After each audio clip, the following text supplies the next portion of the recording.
Welcome sa aking channel. I'm Jelly Ann from Jelly Ann Tutorial. Kung bago ka pa lang sa aking channel, tingin naman dyan na isa-subscribe. Hit mo na rin ang bell button para updated ka sa mga susunod ko pang i-upload. For today's video about pandrama po ang ating topic mga ka-jelly.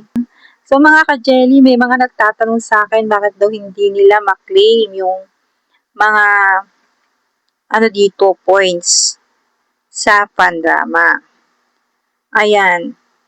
So, dito po kasi nakasahod na ako sa pandrama. Manood ka lang po ng mga palabas dito, pwede kang kumita. At ito po ay napatunayan ko na legit kasi nga po nakasahod na ako. At kung gusto niyo nga po mapanood yun, ay pwede po kayong bumisita sa aking YouTube channel.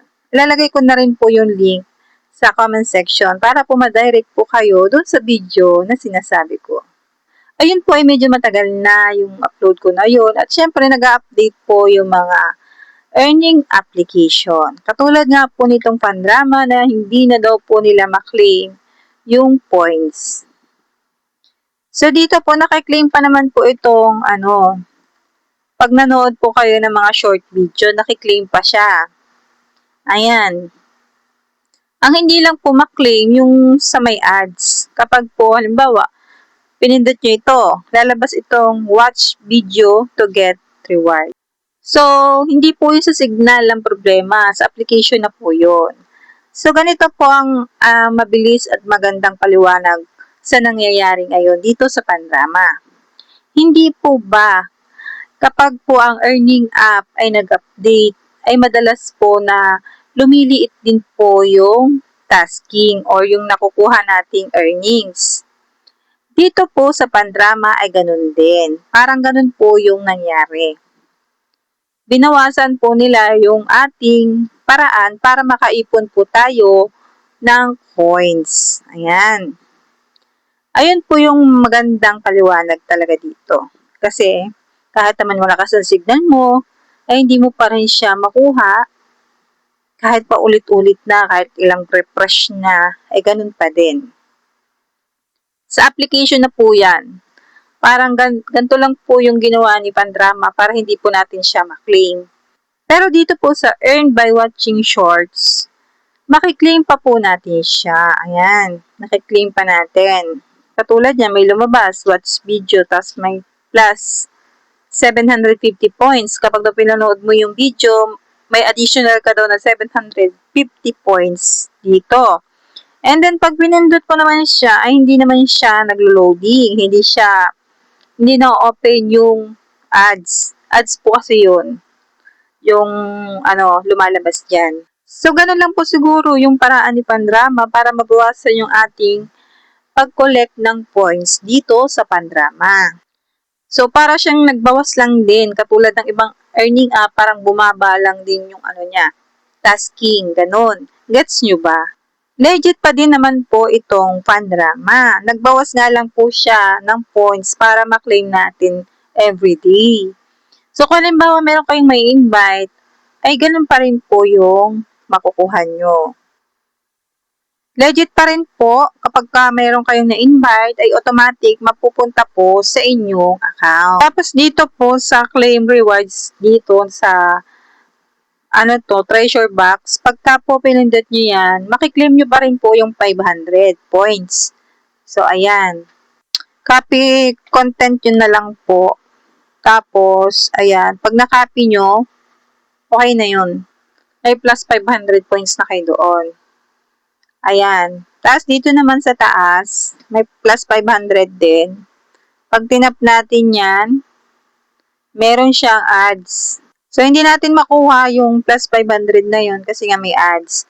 Basta yung may mga ads ay hindi na natin makukuha. Matik. So, yun nga. Parang siya yung nagbawas na lang siya ng points everyday. At kung gusto nyo nga ng malaking points everyday, ay mag-invite na lang kayo. Pero kung halimbawa wala kayong ma-invite, pagtsagaan na lang natin to kasi wala naman tayong inilabas sa puhunan dito sa Pandrama. Pwede pa rin tayo makapag-collect dito. Pwede pa rin natin to makolect. Eto, yan. 'Di ba? Makukuha pa din natin siya. Yun nga lang mababa po kasi nga kung ganito lang po araw-araw ay sobrang tagal natin bago makasahod. Ano? Pero yun na nga, libre lang po kasi ang application na to na pwede ka nga sumahod kahit wala kang nilalabas sa puhunan. Kung halimbawa mahilig ka namang manood, edi pagtyagaan mo na to kasi nga pwede ka rin kumita dito kahit na nanonood ka lang. 'Di ba? So, dito, pwede mo siyang panoodin. May mga movie dyan. Ayan. May novels din dito. Ayan, kung mahilig kayo magbasa.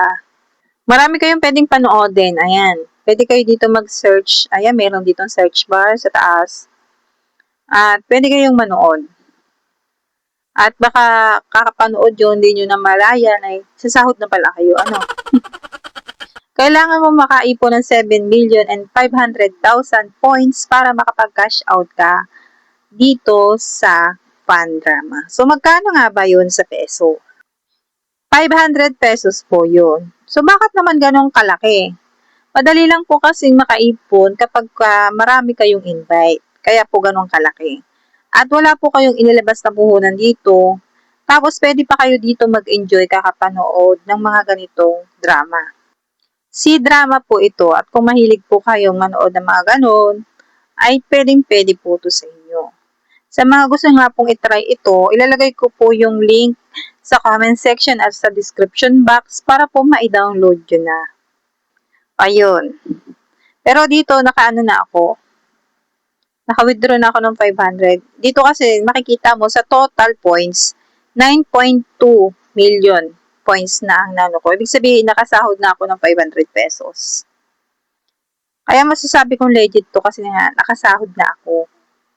So, alam naman natin na walang easy money dito sa mundo. Kaya naman, kailangan nating pagtiyagaan, di ba? At sa mga gusto lang naman to, wala tong sapilitan. So, ilalagay ko nga po sa comment section at sa description box ang link nitong Pandrama. Sa gusto po ay i-download nyo na. So, yun lang po ang aking update dito sa Pandrama. At may nagbago nga po. So, yun. Ganun lang po ang pinagbago niya. Sa mga gusto pa po ng iba pang earning app, ay pwede po kayong bumisita sa aking YouTube channel kasi nag-upload po ako doon about sa earning app. At baka po isa sa mga video ko ay makatulong sa inyo. And please don't forget to subscribe ng aking YouTube channel. So yun lang. Thank you for watching. Bye!